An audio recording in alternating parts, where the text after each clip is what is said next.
Olá. O Supremo Tribunal Federal está analisando uma acusação de crime contra o presidente da República, Jair Bolsonaro. A acusação foi apresentada pelo deputado federal Reginaldo Lopes, do PT de Minas Gerais. E é com ele que nós vamos conversar agora nesse Palavra Aberta. Como vai, deputado? Tudo bem, estamos aqui no isolamento social, cumprindo a nossa obrigação. Deputado, por que é que o senhor foi ao Supremo Tribunal Federal contra o presidente da República? Em nome da saúde pública e do povo brasileiro.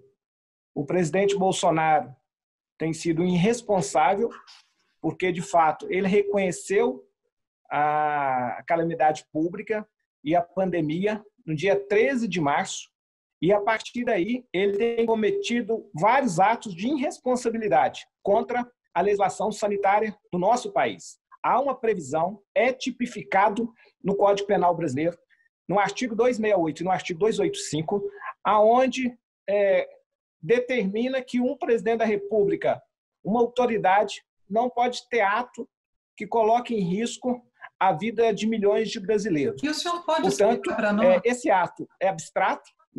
Olha, o artigo prevê o seguinte: um delito formal ou abstrato que coloque em risco a saúde das pessoas. Não precisa nem de comprovação, porque esse artigo tipificou o crime do presidente Jair Bolsonaro, justamente porque ele foi contra as orientações da Organização Mundial da Saúde, o seu próprio Ministério, o Ministério da Saúde, o seu próprio decreto que reconheceu o estado de calamidade. Portanto, ele está cometendo um crime, né? Coloca em risco a vida de milhões de brasileiros.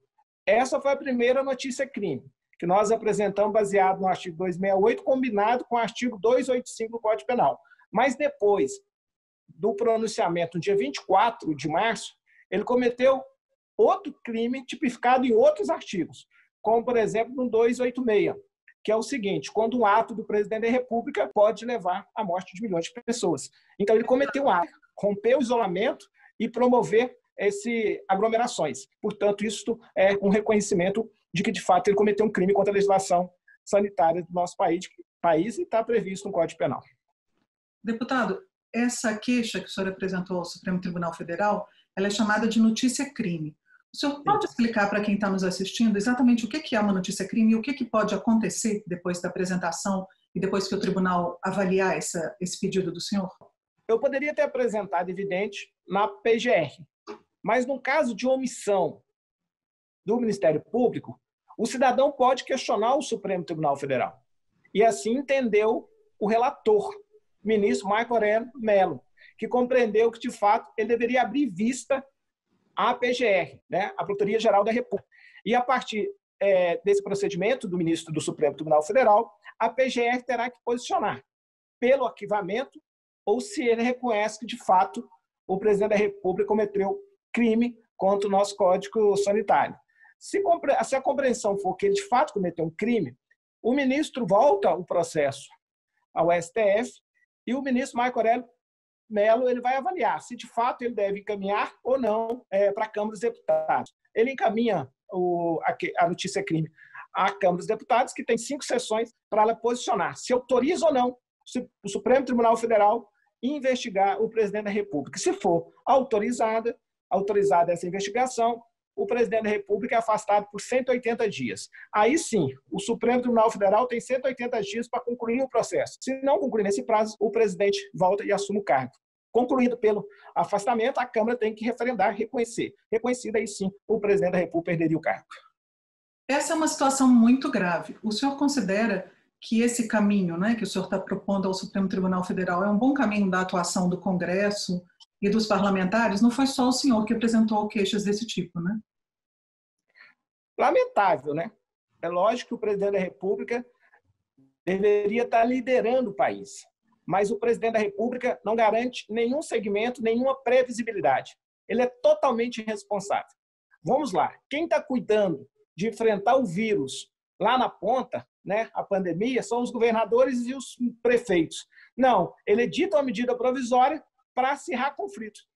Ou seja, ele não quer dar previsibilidade, por exemplo, que esses municípios e estados têm que ter a certeza que, com a diminuição das receitas, a União tem que garantir esse repasse de recursos para que os municípios governadores possam enfrentar a pandemia. Não, ele faz uma medida provisória, 926, para cerrar conflitos, né? Falando que o governador não pode tomar decisão, não pode ter barreira sanitária, não pode fazer isolamento social. Ou seja, o presidente da República é o responsável e não garante a previsibilidade. Mas também o presidente da República, ele também não garante para a economia, já que ele fala que está fazendo isso em defesa da economia, que é um erro, porque o sucesso da reconstrução econômica depende do sucesso do enfrentamento ao vírus, né? Se a gente tiver sucesso para enfrentar a questão da pandemia e do vírus, nós vamos ter um sucesso na reconstrução da economia. Mas ele também não garante previsibilidade. Por exemplo, até agora, ele não garantiu nenhuma previsibilidade às empresas e aos trabalhadores formais. Ou seja, a medida provisória que ele editou é uma vergonha. Ou seja, está cortando até 75% dos salários. Ele também não garante previsibilidade à micro e pequena empresa, que é a grande geradora de emprego, 70% dos trabalhadores formais. Não conseguiu até agora garantir a renda básica emergencial para os mais vulneráveis. Então, de fato, o presidente tem atrapalhado os trabalhos. Eu tenho dito, eu escrevi um texto sobre isso, que o mundo tem um grande problema, que é a pandemia. O Brasil tem dois grandes problemas, a pandemia e o Bolsonaro, que atrapalham a superação dessa crise e o enfrentamento ao vírus.